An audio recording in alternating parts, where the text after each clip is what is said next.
हाँ जी, नमस्कार दोस्तों। स्वागत है एक बार फिर से आपके अपने YouTube चैनल प्रबोध क्लासेस पे। दोस्तों, कल हमने जो टॉपिक किया था वो कौन सा था? अपने बैक्टीरिया। और आज अपन रीट का दूसरा टॉपिक करने जा रहे हैं और टॉपिक का नाम है विषाणु या वायरस। देखो दोस्तों, आराम से इस चीज को पढ़ना है। आपके पशु परिचर हो, आपके रीट हो, ग्रेड थर्ड आप दे रहे हो, सी टेट आप दे रहे हो, या किसी भी स्टेट की टेट आप लोग दे रहे हो, उसके लिए ये टॉपिक मज़ेदार होने वाला है। बहुत ही सरलता से आपको पढ़ाने वाला हूँ। कोई भी ज़्यादा जोखिम की बात नहीं है, क्योंकि जोखिम वाली बातें हम लोग करते नहीं हैं। हम लोग साइंस वाले हैं जनाब। हम ऐसी बातें करते हैं जो अगले को आसानी से समझ में आ जाए। ठीक है, घुमा फिरा के बात हम करेंगे नहीं। बात कर रहे हैं विषाणु की। विषाणु में आपके सामने लिखा हुआ है, टॉपिक लगा है विषाणु। और विषाणु जो टॉपिक है, इस टॉपिक में क्या क्या बातें आपको ध्यान रखनी है कि एग्जाम से आपकी जो है वो क्वेश्चन बाहर नहीं जाए। अब आराम से और धैर्य के साथ पढ़ना भाई, है ना। चलिए, सबसे पहले पेन ले लेते हैं और पेन लेने के बाद चीज़ों को समझने की कोशिश करते हैं। हल्का सा इसको छोटा कर दिया जाए तो ज़्यादा बढ़िया रहेगा। एक मिनट में। अच्छा, थोड़ा ज़्यादा ही छोटा हो गया। हम्म। चलिए भाई, ठीक है। तो हम लोग पढ़ रहे हैं विषाणु या वायरस। कल हमने जो टॉपिक पढ़ा था वो बैक्टीरिया था। आशा करता हूँ वो टॉपिक आपको समझ में आया होगा। आज हम विषाणु पढ़ने वाले हैं, ठीक है।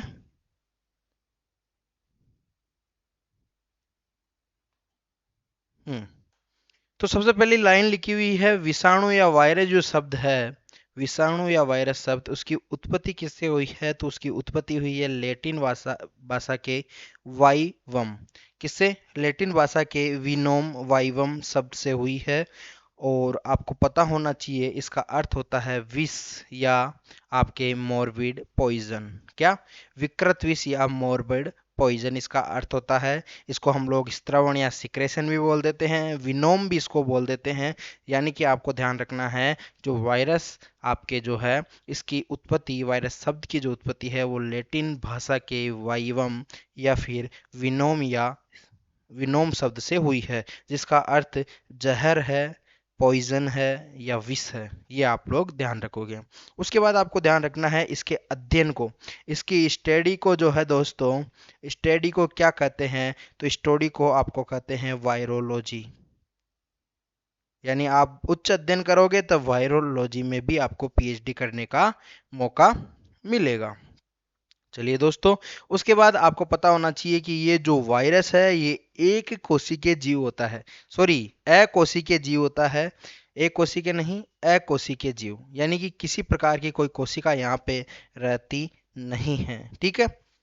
इसके अलावा आपको इसके बारे में क्या पता होना चाहिए दोस्तों, कि इसकी जो खोज है या विषाणु का जो नाम है, ये किसने दिया था? आपके डीजे इवेनोवस्की ने। और कब दिया था? 1892 में। आपको सिर्फ ये ध्यान रखना है, विषाणु नाम या विषाणु की खोज किसने की थी? डीजे इवोन वस्की ने। किसने?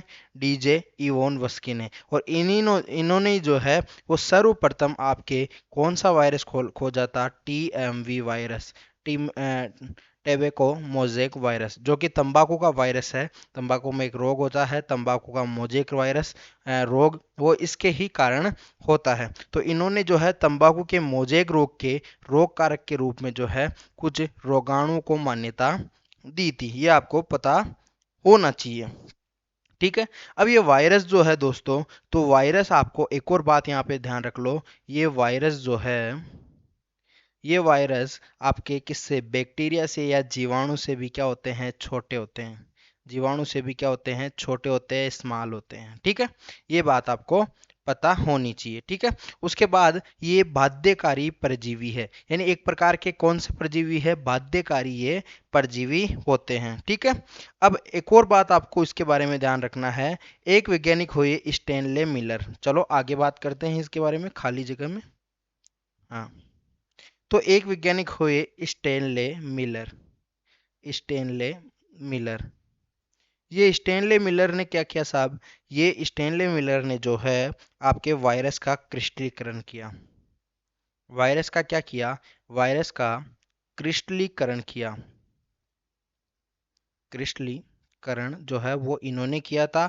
और किस वायरस का क्रिस्टलीकरण इन्होंने किया था आपको पता होना चाहिए। वही TMV वायरस जो है, टोबैको मोज़ेक वायरस जो है, इसका आपके जो है वो क्रिस्टलीकरण किया। तो इन्होंने एक चीज पाई, क्या पाया इन्होंने, कि जो वायरस है इसका प्रोटीनियस पार्ट जो होता है, प्रोटीन वाला जो पार्ट होता है, प्रोटीनस पार्ट जो होता है इसका, प्रोटीनस जो भाग होता है, ये क्या होता है, संक्रमणकारी होता है। क्या होता है, संक्रमणकारी होता है। ठीक है। दूसरी बात इसके बारे में, विषाणु के बारे में एक विशेषता ये भी ध्यान रख लेना कि ये जो है ये सेल थ्योरी की यानी कोशिका सिद्धांत की जो है, कोशिका सिद्धांत, कोशिका सिद्धांत का पालन नहीं करता है। कोशिका सिद्धांत का क्या नहीं करता है, पालन नहीं करता है। ठीक है। ये भी एक इम्पोर्टेंट लाइन है जो कि आपको किसी भी एग्जाम में पूछी जा सकती है। दूसरी बात, जब हम लोगों ने सजीव और निर्जीव पढ़ा था प्यारे मित्रों, तब मैंने आपको क्या बताया था कि ये जो है ना, ये सजीवों की, सजीव एवं निर्जीव की कनेक्टिंग लिंक है या फिर योजक कड़ी है। किसकी, सजीव और निर्जीव की। और ये प्रश्न आपको पूछ लिया जाता है जब ये टॉपिक हमारे हो जाएंगे, तीनों कवक वाला भी हो जाएगा, उसके बाद में जो ना दोस्तों ये देखो, तो उसके बाद में हम लोग एक प्रश्नोत्तरी इसके बारे में हम लोग ले आएंगे ताकि कोई भी प्रश्न जो है वो हमारा छूटे नहीं। ठीक है। अगर वीडियो अच्छी लग रही हो तो इसको लाइक भी करना, अपने दोस्तों के साथ भी शेयर करना।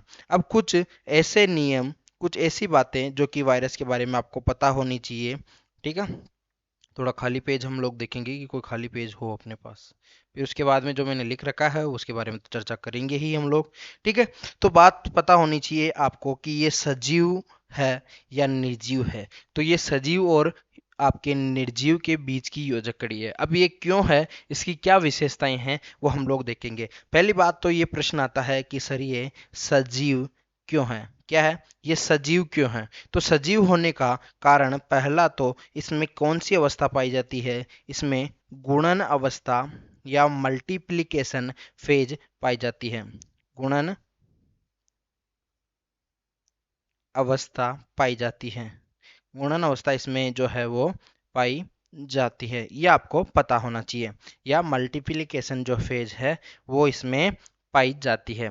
ठीक है। ये बात आपको पता होनी चाहिए। तो एक बात तो आपको ये पता होना चाहिए क्या, कि इसमें गुणन अवस्था जो है वो पाई जाती है।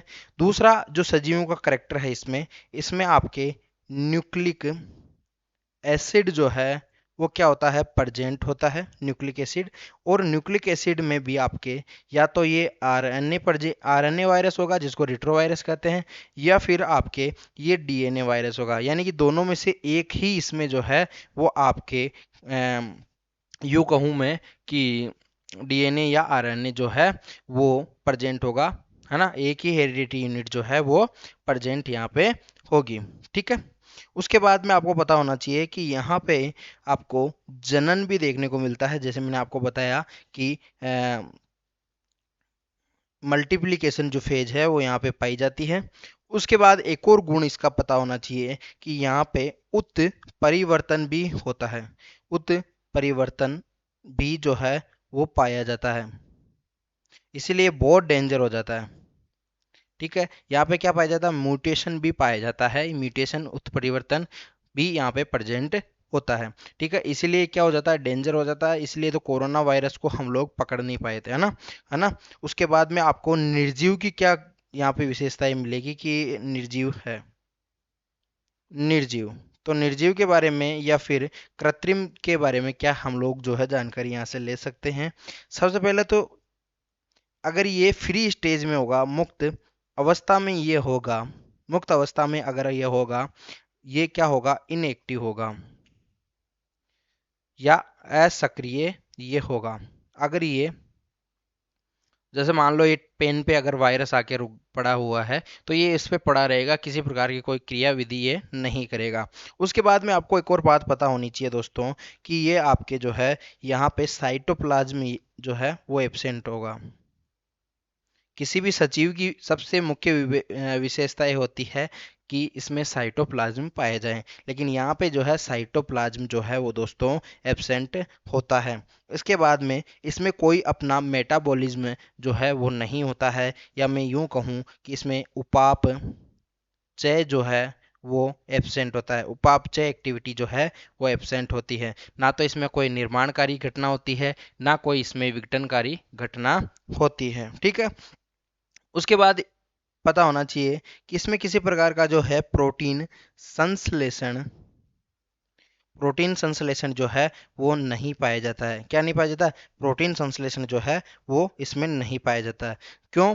क्योंकि देखो आपको पता है डीएनए से क्या बनता है। डीएनए का जब अनुलेखन होता है तो यहाँ पे आपके प्राप्त होता है आरएनए, और आरएनए का जो अनुवादन होता है ना, अनुवादन या ट्रांसलेशन जो होता है उससे प्रोटीन बनता है। क्या बनता है? प्रोटीन। तो यहाँ पे आपको पता होना चाहिए जो अनुलेखन की प्रक्रिया है ये कहाँ पे संपन्न होती है। यहाँ अगर मैं लिखूँ अनुलेखन, तो अनुलेखन की जो प्रक्रिया है वो आपके केंद्रक में संपन्न होती है। किसमें? केंद्रक में जो है वो संपन्न होती है, और केंद्रक तो यहाँ पे दोस्तों एब्सेंट होता है। ठीक है, ये आपको पता होना चाहिए। यहाँ पे क्या है, आरएनए से डीएनए बन जाता है। आरएनए से क्या बन जाता है? डीएनए। तो यहाँ पे जो रिवर्स ट्रांसक्रिप्शन होता है। ठीक है, ये आपको पता होनी चाहिए। एक और बात इसके बारे में पता होना चाहिए कि जो वायरस है आपका, विषाणु जो है, ये वायरस आपके अविकल्पी अंतः परजीवी होता है। अविकल्पी अविकल्पी अंतः परजीवी होता है ये। यानी कि हम लोग कहें कि एक प्रकार का एंडो पैरासाइट है। ठीक है, यानी कि ये बिना किसी विकल्प के जो है वो कार्य नहीं करता है। इस पे होस्ट की आवश्यकता यहाँ पे होती है। होस्ट यानी मैं कहूँ मेजबान। मेजबान यानी कि आप और मैं। इसमें अगर किसी प्रकार का जीव के टच में अगर ये नहीं होगा तो बिल्कुल इनएक्टिव फॉर्म में ये होगा। और बात करें इसका एक और मेन करेक्टर, श्वसन। तो श्वसन जो है वो यहाँ पे किस प्रकार का होगा? अनोक्सी श्वसन होगा। अनोक्सी जो है वो श्वसन होगा। अब हमने जो है इसकी थोड़ी सी डिटेल और भी पढ़नी है। उससे पहले मैं आपको थोड़ा सा बताना चाहूँगा इसके डायग्राम के बारे में। ये आपके कोरोना वायरस का डायग्राम है। हर एक वायरस की यही इसी प्रकार से हम लोग देख सकते हैं। थोड़ा सा इसको जूम करने की कोशिश करते हैं। आपको दिख रहा होगा मेरे ख्याल से। मैं एक बार बताने की कोशिश करता हूँ। ठीक है दोस्तों, थोड़ा और जूम करूँ? चलो थोड़ा सा इसको और जूम कर देते हैं, ताकि थोड़ा सा हमको जो है वो समझने की आसानी हो। अब दिख रहा होगा आपको। देखो मेरे पीछे एक वायरस का आपके सामने डायग्राम बना हुआ है। ये सबसे पहले इस जगह देखो, यहाँ जो है एनवलप दिख रहा है। एनवलप को हम लोग लिफाफा बोल सकते हैं दोस्तों। मैं डायग्राम बना के ही बता देता हूँ, क्योंकि थोड़ा सा ये हम्म तो यहाँ मैं एक डायग्राम बनाता हूँ। थोड़ा इसको पहले छोटा कर लेते हैं, या फिर खाली पेज में हम लोग एक डायग्राम देख लेते हैं, ताकि थोड़ा सा आपको समझ में आए चीज़ों को, ताकि आप लोग याद रख पाओ। तो ये एक खाली पेज मैंने ले लिया है। आपको कैसे समझना है, जैसे मान लो ये कोई वायरस है। मैं सिंपल डायग्राम ही बनाने की कोशिश करूंगा। तो वायरस का जो सबसे बाहरी भाग होगा, सबसे बाहरी जो भाग होगा, ये एक प्रकार के कवच में होगा। कवच, या फिर ये एक प्रकार का क्या होगा? सेल होगा। अब इसके जस्ट अंदर एक और इस प्रकार की, थोड़ा सा कलर चेंज कर ही लेते हैं ताकि आपको याद रहे।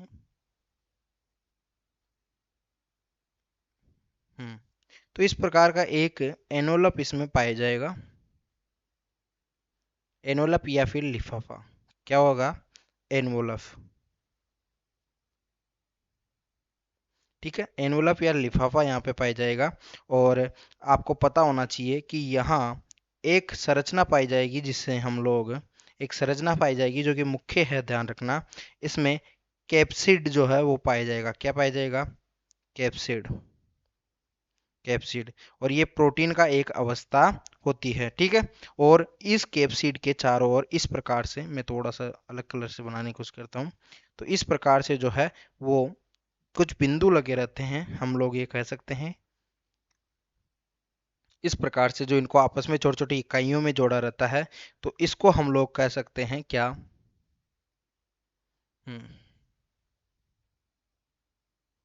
तो ये जो होता है ये कैप्सोमियर होता है। अभी जानेंगे कि कैप्सोमियर होता क्या है, ठीक है। कभी कभी पेन क्या है, गड़बड़ी कर देता है भाई। कैप्सो, और मेरी भी थोड़ी सी गलती है कि मैं थोड़ा सा जल्दबाजी करता हूँ लिखने में, ठीक है। ठीक है, तो ये इस प्रकार का एक होता है आपके वायरस का डायग्राम, हल्का सा हम लोगों ने समझने की कोशिश की। ये देखिए, थोड़ा सा मैं समझाने की कोशिश करता हूँ। ये आपके जेनेटिक मटेरियल है ना।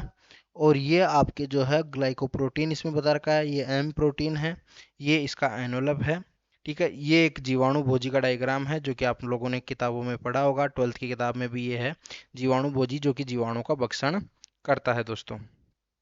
अब मैंने यहाँ पे समझा रहा था, तो विषाणु में क्या होता है, आनुवंशिक पदार्थ होता है, मैंने आपको बताया जेनेटिक मटेरियल इसमें पाया जाता है। लेकिन कौन सा पाया जाएगा, या तो आरएनए या फिर डीएनए इसमें प्रेजेंट होगा। फिर विषाणु में कोई कोशिका भित्ति नहीं होती है, किसी प्रकार की कोशिका झिल्ली नहीं होती है, और किसी प्रकार का साइटोप्लाज्म नहीं होता है। और प्रोटीन का एक इसमें क्या होता है, आवरण बना होता है, जिसे कैप्सिड कहते हैं। मैंने अभी बताया आपको कि प्रोटीन का एक आवरण होता है जिसको क्या कहते हैं, कैप्सिड कहते हैं। और उसके बाद में आपको इसके बारे में ये भी पता होना चाहिए प्यारे मित्रों कि विषाणु को जो है अस्थिर जीन कहा जाता है। क्या कहा जाता है, अस्थिर जीन का कहा जाता है, क्योंकि विषाणु का जो सक्रिय भाग होता है ना, ये न्यूक्लिक अम्ल होता है। यानी कि जो इनका एक्टिव भाग होता है ये या तो आरएनए होगा या फिर डीएनए होगा। ठीक है, विषाणु की जो संक्रमता है ये न्यूक्लिक अम्ल के कारण होती है। इसकी संक्रमता जो है ये न्यूक्लिक अम्ल के कारण होती है, क्योंकि विषाणु जो है वो एक न्यूक्लियो प्रोटीन है। क्या है, न्यूक्लियो प्रोटीन है। यह इनका जो है आनुवांशिक पदार्थ संक्रमण करता है, मतलब जो आनुवांशिक पदार्थ है वही इसका संक्रमण कारक होता है। ठीक है, आनुवांशिक पदार्थ जो है ये परपोषी कोशिकाओं में प्रतिकृति कर सकता है। जो इनका आपके आनुवांशिक पदार्थ है डीएनए या आरएनए जो है आपके परपोषी जो कोशिकाएं हैं, यानी दूसरी जो होस्ट सेल है उस पे जो है ये प्रतिकृति कर सकता है। ठीक है, उसके बाद विषाणु की परपोषी विशिष्टता प्रोटीन आवरण द्वारा निर्धारित की जाती है। यह भी एक इंपॉर्टेंट लाइन है, ये भी ध्यान रखनी है आपको। ठीक है, उसके बाद बात करें हम लोग, प्रोटीन का जो आवरण है उसको कैप्सिड कहा जाता है, जो कैप्सोमियर नाम की छोटी उप इकाइयों से बना होता है। मैंने आपको बताया अभी जब डायग्राम हम लोगों ने देखा था कैप्सोमियर का, और कैप्सोमियर जो है ये कुंडलित या बहुफलकीय ज्यामिति रूपों में व्यवस्थित होता है। कैप्सोमियर न्यूक्लिक अम्ल की क्या करता है, रक्षा करता है। यह भी एक इंपॉर्टेंट लाइन हो सकती है अपने। ठीक है, अब इसके आगे हम लोग कुछ और बातें करने की कोशिश करते हैं। देखो क्या चाहिए,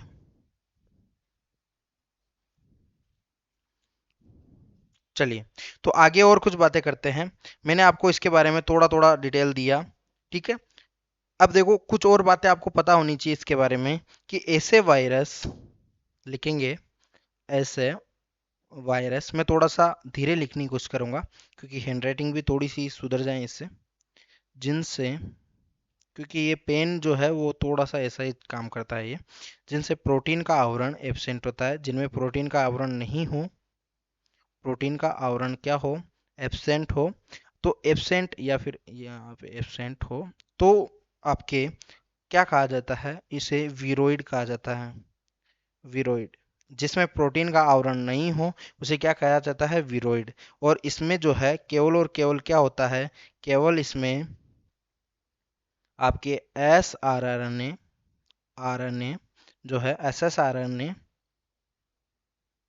प्रेजेंट होता है। क्या होता है, S S R N A present होता है। ठीक है, उसके बाद वायरस की संक्रामक जो अवस्था है, वायरस की संक्रामक अवस्था, वायरस की संक्रामक अवस्था जो है जिसे वीरियोन कहते हैं। क्या कहते हैं, वीरियोन। ध्यान रखना, इंपॉर्टेंट लाइन है, रेड पेन से अंडरलाइन भी मैं कर देता हूँ। और इसकी अगर पीडीएफ चाहिए तो हमारे टेलीग्राम चैनल पे चले जाइएगा। थोड़ा सा आपके राइटिंग में आप लोग लिखने की कोशिश करिएगा, वैसे मैं जिस स्पीड में लिख रहा हूँ उस स्पीड में आप आसानी से लिख सकते हो। ठीक है, जब वायरस किसी भी जंतु में प्रवेश करेगा, जब वायरस किसी जंतु में प्रवेश करता है, जब वायरस किसी जंतु में प्रवेश करता है तो किसका उपयोग करता है? मच्छर का उपयोग ये करता है। यानी कि मच्छर को जो है ये वाहक के रूप में, मच्छर को किसके रूप में? वेक्टर के रूप में या वाहक के रूप में जो है करता है। जब भी किसी जंतु में ये प्रवेश करेगा तो किसके रूप में?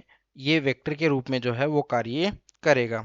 ठीक है, ये बात आपको पता होनी चाहिए। अब इसके आगे कुछ और बातें हम लोग करते हैं। अगर ये पादप में प्रवेश करें, सर मच्छर की आपने बता दिया कि जंतु में करे तो, और पादप में करे तो, पादप में एक बार वापस से हम लोग इसको जो है वो रीडिंग मारेंगे, टेंशन मतलब आप लोग। पादप में अगर ये प्रवेश करें, पादप में प्रवेश किसके द्वारा करता है? एक कीट होता है एफिड। कौन सा? एफिड कीट। ये एफिड कीट के द्वारा जो है वो पादप में जो है वो क्या करता है? प्रवेश करता है। ठीक है, उसके बारे में उसके बाद में कुछ एक वायरस होते हैं, कुछ वायरस, आशा करता हूँ ये दिख रहा होगा आपको, या फिर कलर चेंज कर ही लिया जाए, कि कुछ वायरस जो होते हैं वो दूसरे वायरस का प्रयोग भी करते हैं, दूसरे वायरस का प्रयोग करते हैं प्रवेश के लिए। ठीक है, और ऐसे वायरस जो है, ऐसे वायरस क्या कहलाते हैं? दूसरे वायरस का प्रयोग करते हैं। हम्म, तो ऐसे वायरस सैटेलाइट वायरस कहलाते हैं, वायरस कहलाते हैं। ठीक है दोस्तों,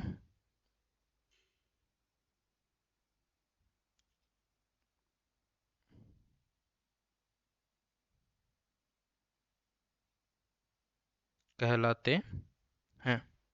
फिर आपको पता होना चाहिए कि कुछ वायरस आपके जो है लाभदायक भी होते हैं। अब लाभ हानिकारक तो हम लोग पढ़ ही लेंगे, मैंने आपको बताया जैसे रोगों में। तो लाभदायक वायरस कौन कौन से होते हैं ये मैं आपको बताना चाहता हूँ। तो लाभदायक वायरस जो है उसमें सबसे पहले आता है, जिसका मैंने चित्र भी आपको दिखाया, जीवाणु भोजी। और जीवाणु भोजी जो है वो क्या करता है? बैक्टीरिया का या जीवाणु का जो है, जीवाणु का भक्षण करता है। तो हमारे लिए तो फायदेमंद हुआ। उसके बाद ये आपके जो है मुख्यतः आपके कहाँ पाया जाता है? जीवाणु भोजी जो है ये गंगा जल में पाया जाता है। इसलिए गंगा जल के जो आपके, एक तरह से इसको साइंटिफिक भी हम लोग काम में ले सकते हैं, उसमें बैक्टीरिया लेस जो है वो आपके ये गंगा जल होता है, कोई भी बैक्टीरिया इसमें नहीं पाया जाता है। फिर आपकी बीजीए जो होता है ब्लू ग्रीन एल्गी, जिसे हम लोग पीपीएलओ भी कहते हैं। ठीक है, सॉरी पीपीएलओ नहीं, बीजीए जो होता है नीलहरी शैवाल। ठीक है, ये नीलहरी शैवाल जो है ब्लू ग्रीन एल्गी, इसका भक्षण जो है वो साइनोफेज वायरस करता है, बीजीए का भक्षण। तो थोड़ा उल्टा लिख दिया मैंने, थोड़ा सा इसको थोड़ा यहाँ लिखता हूँ, साइनोफेज। तो जो साइनोफेज होता है ये किसका भक्षण करता है? ये बीजीए का भक्षण करता है। किसका? बीजीए का, जिसे हम लोग नील हरित शैवाल या ब्लू ग्रीन एल्गी भी बोलते हैं। ठीक है, उसके बाद बहुत सारे जो है वो कवक भोजी भी कहलाते हैं, कवक भोजी। जैसे जीवाणु भोजी है वैसे ये कवक भोजी है, आप समझ ही गए होंगे ये किसका? कवकों का जो है, कवकों का क्या करते हैं? कवकों का भक्षण करते हैं। ठीक है, उसके बाद में आपको पता होना चाहिए कि अधिकांश पौधों में जो है आरएनए वायरस रोग फैलाते हैं। जो रोग कारक होते हैं वो कौन कौन से होते हैं? तो आरएनए जो वायरस होते हैं वो अधिकांश जो है वो रोग फैलाते हैं।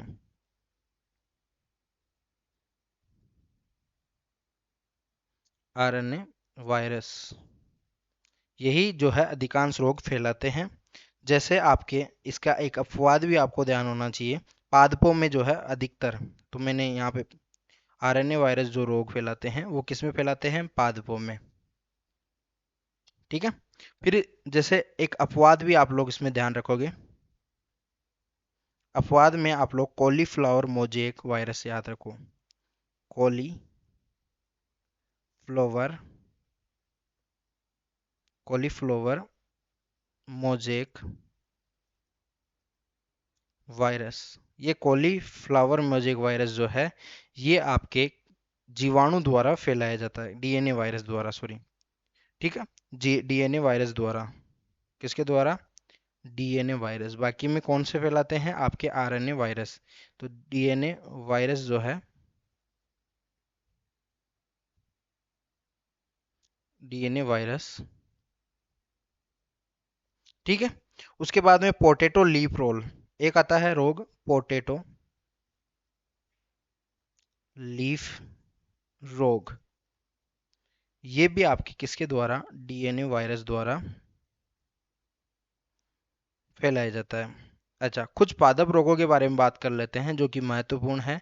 वैसे जंतु के बारे में तो हम लोग बात करेंगे ही, आपके टॉपिक में भी सिलेबस में दिया हुआ है, तो उसके बारे में तो हम लोग बात करेंगे ही। इसके बारे में भी थोड़ा सा हम लोग चर्चा कर लेते हैं। सबसे पहले आपको पता होना चाहिए कि वायरस जनित पादप रोग कौन कौन से हैं।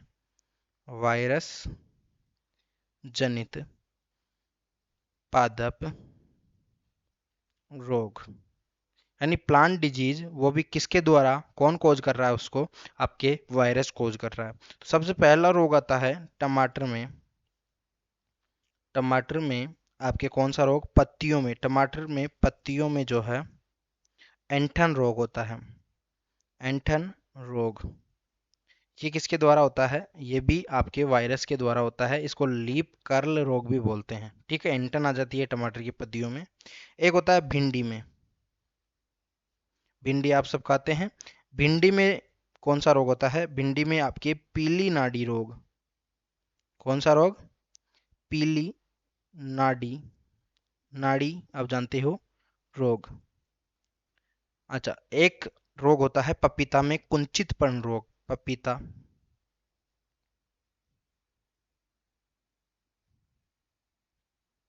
पपीता में कुंचितपन रोग, ठीक है। यहाँ एक और रोग के बारे में ध्यान रखोगे, मूंगफली में गुच्छेदार रोग। मूंगफली में गुच्छेदार रोग, ठीक है। उसके अलावा एक सबसे फेमस, उसको मैं रेड पेन से लिखना चाहूंगा, जो कि आता ही है, तंबाकू में मोजेक रोग। और सबसे ज्यादा जो स्टडी है वो इसके बारे में की गई है, इसीलिए महत्वपूर्ण भी है दोस्तों। तो आज की जो पढ़ाई लिखाई है वो यहीं समाप्त करते हैं। धन्यवाद। आप लोगों ने जो है वो मेरा साथ दिया, धन्यवाद कर दिया मैंने, तो मैं तो हिंदी का हूँ नहीं, तो मेरे लिए तो अगर कोई मैं अशुद्धि कर रहा हूँ तो चलती है। वैसे मैं हिंदी में बहुत इंटेलिजेंट हूँ, हिंदी के अर्थ मुझे बहुत अच्छा आते हैं, पर हैंड राइटिंग मेरी शुरू से ही वो ही रही है कि मैं बैक बेंचर रहा हूँ। तो यही है। अब थोड़ा सा इसको समझने की कोशिश कर लेते हैं। आप सबने जो है बहुत अच्छे तरीके से सुना। अब देखते हैं कि किस प्रकार से हम लोग इसको समझ सकते हैं, ठीक है। सबसे पहले दोस्तों आप समझने की कोशिश करिएगा। मैंने वायरस की बात की। वायरस जो है वो आपके जीवाणु से छोटे होते हैं। स्टडी जो है वीरोलॉजी में करते हैं। विषाणु का आपके वायरस शब्द की जो उत्पत्ति है ये लैटिन भाषा में के वाइवम से हुई है। इसका अर्थ होता है विकृत विष या फिर मॉर्बिड पॉइजन। ये आपके अकोशिकीय होता है, ठीक है। इसलिए इसको मोनेरा वर्ग में रखा जाता है। कौन से वर्ग में?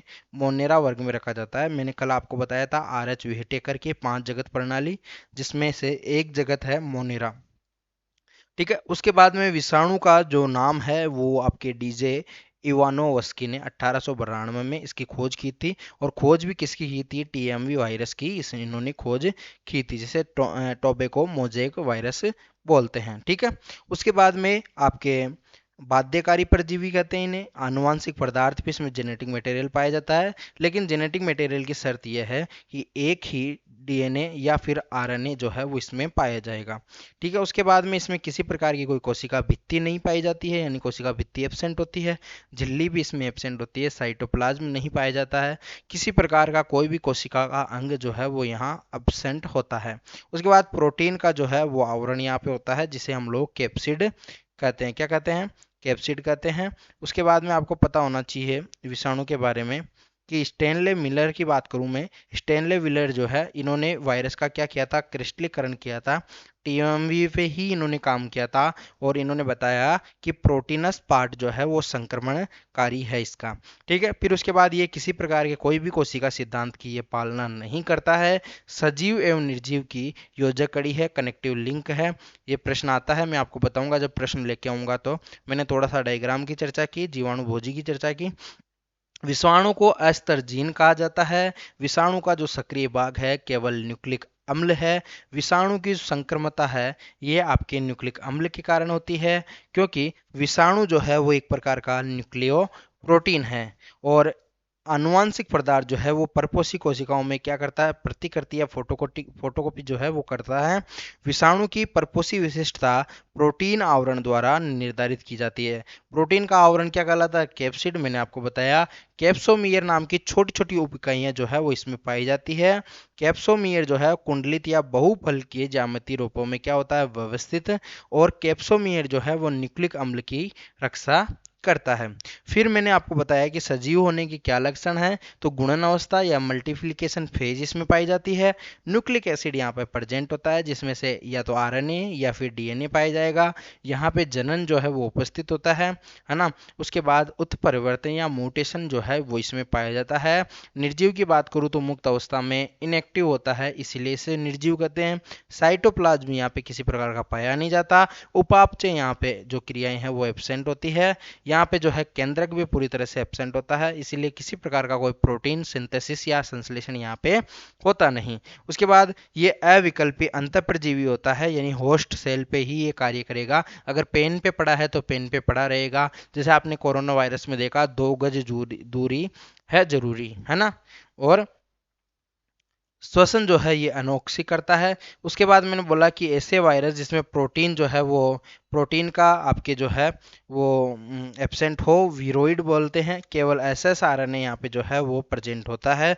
वायरस की संक्रमण अवस्था जो है वो वीरियोन कहलाती है। जब वायरस किसी जंतु में प्रवेश करता है तो मच्छर के द्वारा करेगा, पादप में एफिड कीट के द्वारा करेगा। कुछ वायरस दूसरे वायरस का प्रयोग करते हैं, उन्हें सैटेलाइट वायरस कहते हैं। लाभदायक में 2 वायरस मैंने बताया, जीवाणु भोजी साइनोफेज और आपके कवक भोजी। ये कवकों का भक्षण करते हैं, साइनोफेज बीजीए का, और आपके जीवाणु भोजी जीवाणुओं का भक्षण करते हैं। रोग की बात की तो रोग आरएनए जो वायरस है वो रोग फैलाते हैं पादपों में। कुछ आपके फ्लोवर मोजेक आपके ये डीएनए वायरस होते हैं, जैसे पोटैटो लीफ रोग भी इसमें आ गया है।